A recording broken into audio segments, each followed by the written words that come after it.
por que tem tantos vendedores que não conseguem se sentir seguros na hora de vender? Se o que a gente acabou de falar, né, de autoridade, de postura, de comunicação, se isso é tão importante, e de repente quem está nos ouvindo falou, pô, verdade, verdade, verdade. Ei, como é que essa pessoa que falou verdade, verdade, verdade, às vezes se sente inseguro de lidar com um cliente novo? Eu acredito que muitos vendedores começam a se sentir inseguros porque escutam um não, escuta outro não, escuta outro não, Tá. e ela começa a levar o não para a identidade dela, Tá. não entendendo que aquele não... Primeiro, eu sempre falo, eu nunca ouço não. Aí a pessoa fala, você é mentirosa. Eu falo, não sou mentirosa. Você é arrogante? Eu falei, não sou arrogante.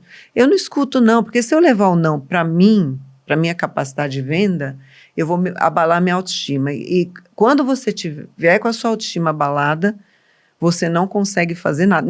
Não vender e qualquer outra coisa, você não faz nada.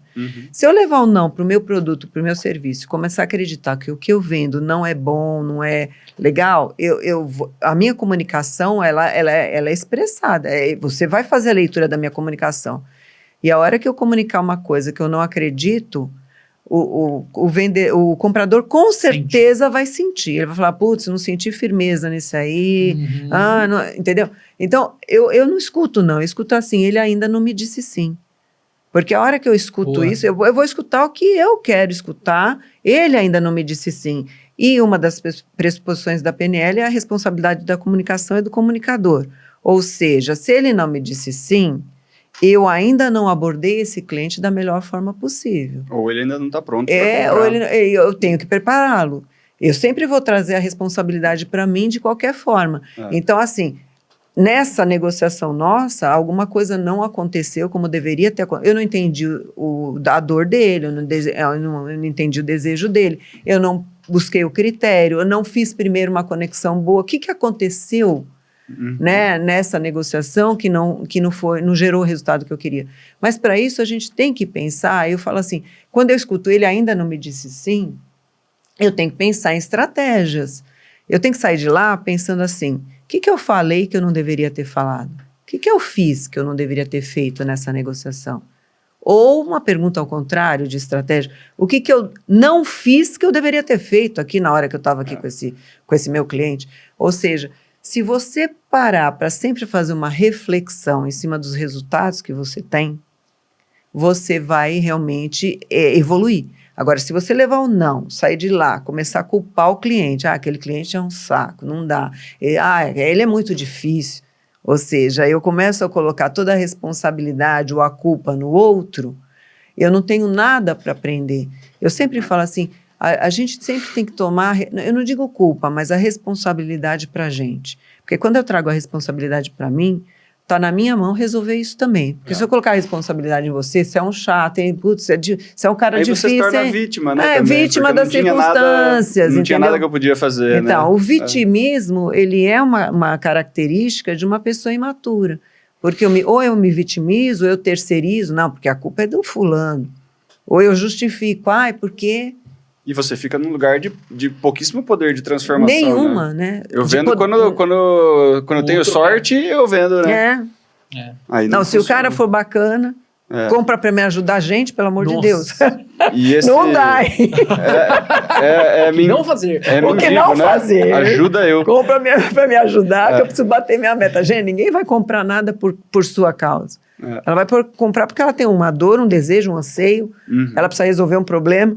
Isso, ela vai comprar por isso, não vai comprar para te ajudar. No final do dia, a gente sempre toma decisões, né, por exemplo, de comprar em cima do que eu quero, né? Sim.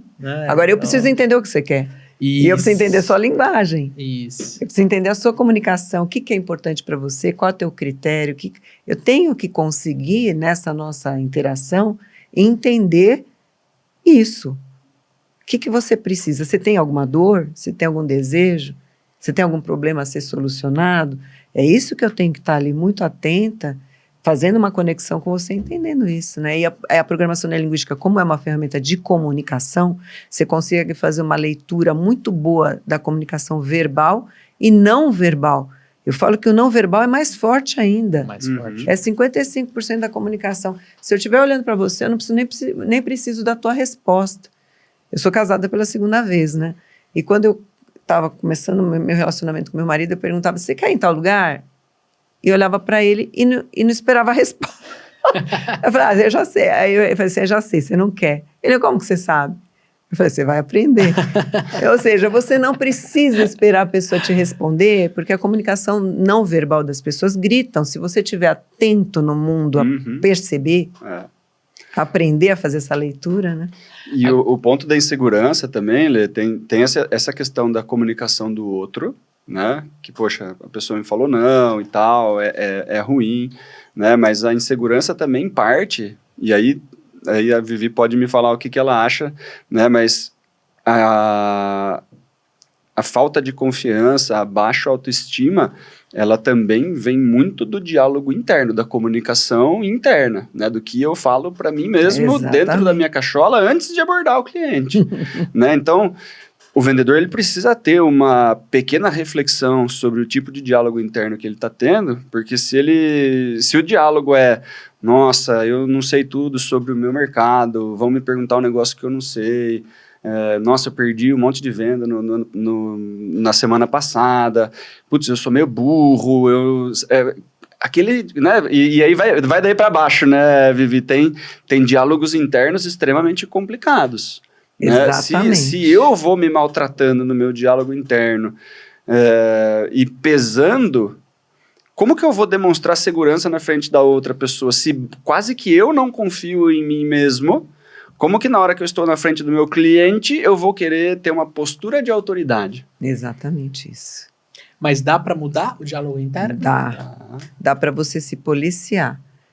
Eu falo assim, você pensa sobre o que você pensa? Porque a gente vai ter milhões de pensamentos num dia. Alguns que não te geram, assim, não te trazem prejuízo. Eu vou escovar o dente, eu vou no banheiro, eu vou beber água, eu vou almoçar. Mas tem pensamentos, e a maioria deles, e o Daniel está certo, destrutivos. Até pela defesa do teu cérebro, que ele está alerta para te defender, ele vai guardar muito mais as coisas negativas do que as positivas. Então, você tem que parar para pensar. Isso que eu estou pensando, eu estou verbalizando, nem que seja para dentro, que é a maioria do tempo, me ajuda ou me atrapalha? Pensar que eu não sou um bom vendedor, isso me ajuda ou me atrapalha? Como que eu posso pensar ao invés disso? Eu tenho que mudar meu diálogo interno. Eu tenho que pensar que tudo que eu falo vai gerar uma consequência. Isso que a programação neurolinguística faz. Eu programo o meu cérebro através da linguagem. Para pensar diferente, para ter novos modelos de pensamento. Um dia eu estava na minha formação de coaching, a gente estava lá no coffee, e o pessoal falou, você comeu aquilo lá? Eu falei, não, eu não sinto falta do que eu não conheço. Brinquei. Daí eu fui pensar sobre o que eu falei, eu verbalizei. Eu não sinto falta do que eu não conheço. Nesse contexto de comer uma coisa ali, está bem colocado. Agora, se eu levo, e o cérebro generaliza, se eu levo essa frase, eu não sinto falta do que eu não conheço, para outras situações, eu não vou me abrir para aprender nada novo. Se eu tiver um relacionamento e meu relacionamento terminar, eu não sinto falta do que eu não conheço, eu não vou me relacionar com mais ninguém. Ou seja, é uma frase que vai me impactar negativamente em outras áreas da minha vida. Então, eu tenho que estar alerta no que eu estou pensando. Eu não sou boa, eu não sei as coisas, eu sou pior que o fulano. Peraí, para refrasear. Ninguém gosta de mim. Ninguém gosta de mim. Eu sou um fracasso, eu não nasci para vender. Essa é uma frase que muitos vendedores falam. Eu não nasci para isso. Então, peraí, no coaching eu brinco, eu falo assim, vamos melhorar essa frase?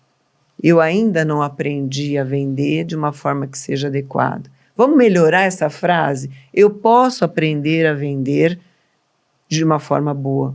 Vamos melhorar essa frase? Eu posso ser um grande vendedor.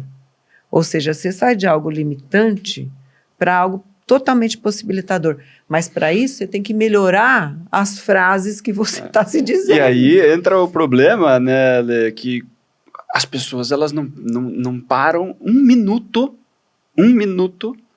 para pensar sobre os próprios pensamentos. Exatamente. Pelo contrário, a maior parte das pessoas, no primeiro momento de silêncio que elas têm, elas ligam a televisão, elas ligam o rádio, elas vão conversar com alguém, porque o silêncio, ele é extremamente desconfortável, né? A prática da meditação, que todo mundo fala que é super difícil, e é óbvio que é difícil, porque se o meu diálogo interno é esse tipo de diálogo, e eu tenho que ficar sozinho dentro da minha própria cabeça por 5 minutos, fudeu, né? Não tem...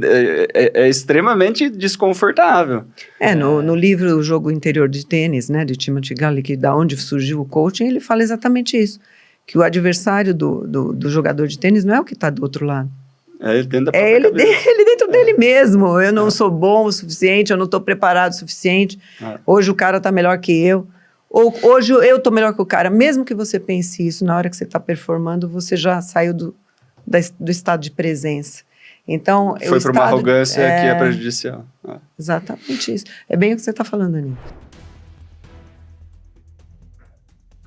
Se o teu melhor vendedor pedisse demissão hoje, o que aconteceria com o seu faturamento? Ele despencaria ou você ia dar conta de bater a meta com o resto do time? Para resolver isso, você precisa de um bom processo comercial, personalizado, que faça sentido com o produto ou serviço que vocês vendem e que seja bem detalhado para todo mundo vender igual. Dessa forma, teu time vai saber exatamente o que fazer, quando fazer e como fazer, com todas as tarefas bem definidas para não gerar dúvidas. Você sente que precisa disso? Porque essa é a proposta do nosso workshop de processo comercial. Um dia inteiro em que estaremos no ambiente intimista, com poucas pessoas, botando a mão na massa para construir o processo comercial da sua empresa do jeito certo. Um workshop prático, de valor imensurável, mas que vai custar muito menos do que R$60. Ou seja, menos que um livro de vendas. Então clique no botão e garanta o seu ingresso agora, antes que acabe. Tamo junto?